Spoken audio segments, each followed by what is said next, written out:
ऐसा क्यों है कि the most successful people are so often lonely and unhappy in their life? Thanking Melinda. Difficult. I never saw the video. जानेंगे इस video में। Always moving forward, always on the go.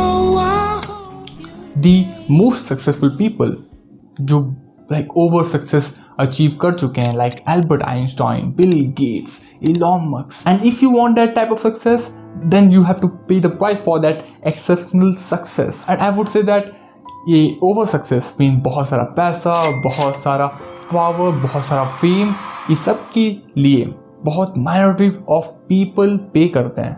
Means literally ये price, ये success के लिए price बहुत ही hard होता है, बहुत ही बड़ा होता है एंड बहुत लोनली होता है.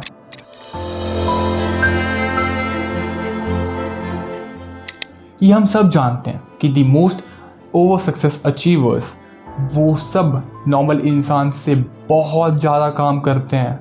वो 70-80 घंटे पर वीक काम करते हैं literally.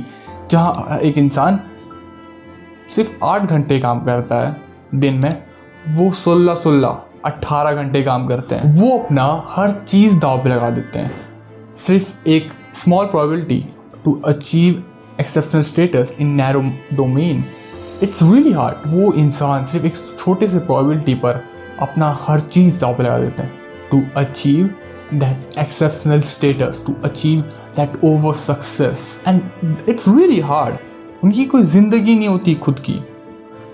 That's why it's very difficult for them to have a family. और शायद यही प्राइस उनको पे करना होता है to be exceptional in one thing. Imagine that you are a scientist. तो तुम्हें बहुत सारा टाइम अपने लैब में बिताना होगा. 70 से 80 घंटे तुम्हें काम करते रहना होगा. तुम्हें बहुत स्मार्ट बनना होगा दूसरों से, तुम्हें डेडिकेटेड बनना होगा, तुम्हें बहुत फोकस्ड बनना होगा. एंड दैट्स हाउ तुम बाकी लोगों को ये छोड़ सकते हो जो सेम काम कर रहे हैं. तुम एक स्पेसिफिक एरिया को डोमिनेट कर सकते हो. बस यही एक तरीका है और कोई तरीका नहीं है. मगर प्रॉब्लम यही होगी कि तुम्हारी कोई ज़िंदगी नहीं होगी. What's the one thing you said, God, I wish I had done that I haven't done? Thanking Melinda. What's the sadness for you?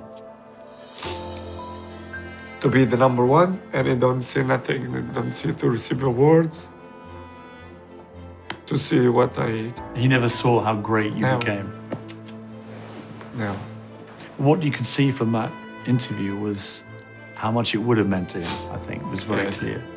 He clearly had a huge All back. my family see, my mom, my brothers, even my old son. But my father, they didn't see nothing. जिंदगी में एक बहुत खूबसूरत सा concept है, sacrifice and gain concept. मतलब कुछ पाने के लिए कुछ खोना होता है. सो वो ओवर सक्सेस अचीव करने के लिए तुम्हें बहुत बड़ी बड़ी सेक्रीफाइस करनी होगी. एंड ये बहुत रियली रिस्की है क्योंकि तुम एक हेल्थी लाइफ सेक्रीफाइस कर रहे हो टू अचीव दोज थिंग जिसके बारे में तुम बस सपने देखते हो. And what I mean by healthy life is that हम अपनी ज़िंदगी को 3 या 4 चीज़ों से बनाते हैं जो हमें वेल ओरिएंटेड रखती है एंड फुलफिलमेंट देती है. मीन्स हमारी फैमिली होती है, we have something to do outside of our work that is meaningful to us, and we have network of friends. और ये 3-4 चीज़ें इनफ होती है एक फुलफिलमेंट लाइफ बनाने के लिए. और अगर इसमें से कोई भी चीज़ कोलैप्स हो जाती है देन यू नो हमारी ज़िंदगी थोड़ी सी डगमगा जाती है. तुम जितना अपने बैलेंस को मेंटेन करने की कोशिश करोगे उतना ही कम चांसेस है कि तुम किसी एक चीज़ में ओवर सक्सेस अचीव कर सकते हो. बट अगर तुम अपनी ज़िंदगी को होल कंसीडर करते हो देन बैलेंस करना तुम्हारे लिए एक बहुत अच्छा स्ट्रैटेजी बन सकती है. जैसे कार्ल जंग ने कहा था कि men's went after perfection and women's went after wholeness. So यहाँ perfection का मतलब है कि मुझे अपनी ज़िंदगी में सिर्फ एक चीज़ 200% चाहिए. लाइक अगर मुझे सिर्फ पैसा चाहिए, बहुत सारा पैसा, सिर्फ पैसा. And the idea of wholeness है कि मुझे अपनी ज़िंदगी में 4 चीज़ें 80% चाहिए, और होलनेस में बहुत रिचनेस है, क्योंकि तुम अपनी ज़िंदगी के 4 एक्सपेक्ट को 80% ऑपरेट कर रहे हो। मगर जब तुम एक चीज़ को 200% ऑपरेट कर रहे होते हो, तब तुम वो 4 चीज़ें ऑपरेट नहीं कर पाते। सो इसका मतलब है कि मेंस को सिर्फ एक चीज़ चाहिए, मगर बहुत अमाउंट में चाहिए, मगर वुमेन्स को सब कुछ थोड़ा थोड़ा चाहिए। अगर तुम ऑब्जर्व करोगे देन तुम देखोगे कि वुमेन्स किसी एक एरिया में को डोमिनेट नहीं कर पाती जैसे मैन करते हैं। नहीं, मैं पैट्रियार्कल चीज़ नहीं कहना चाह रहा, मैं ये कहना चाह रहा हूँ कि द मोस्ट वुमेन अपने 30s में अपने यूनिडायमेंशनल करियर को छोड़ देती हैं, क्योंकि वो उनकी साइकोलॉजी में है। वो 80 घंटे पर वीक किसी एक चीज़ पे इन्वेस्ट नहीं करेंगे, जो डालना बहुत ज़्यादा इंपॉर्टेंट है किसी एक एरिया को डोमिनेट करने के लिए। एंड शायद इसके 2 रीज़न होते हैं कि क्यों वुमेन्स इस वे में ओरिएंटेड होती है मैन से ज़्यादा। पहला reason, socio economic status women's को और अट्रैक्टिव नहीं बनाती मेटिंग मार्केट में जितना वो एक मेल को और अट्रैक्टिव बनाती है किसी वुमेन के लिए। And what I mean socio economic status is mean that कितना स्टेटस मतलब उसकी सोसाइटी में क्या स्टेटस है, वो कितना कमाता है, उसके पास सिक्योरिटी कितनी है, ये वुमेन्स को और अट्रैक्टिव नहीं बनाता जितना वो एक मेल को अट्रैक्टिव बनाता है किसी फीमेल्स के लिए।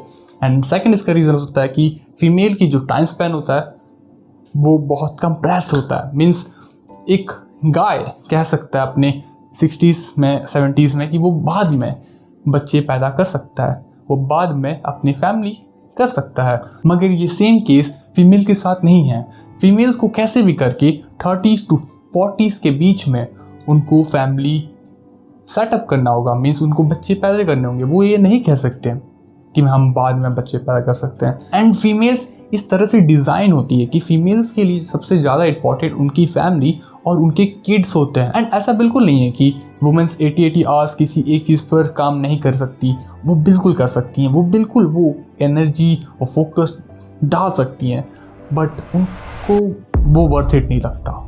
And really why that would be worth it?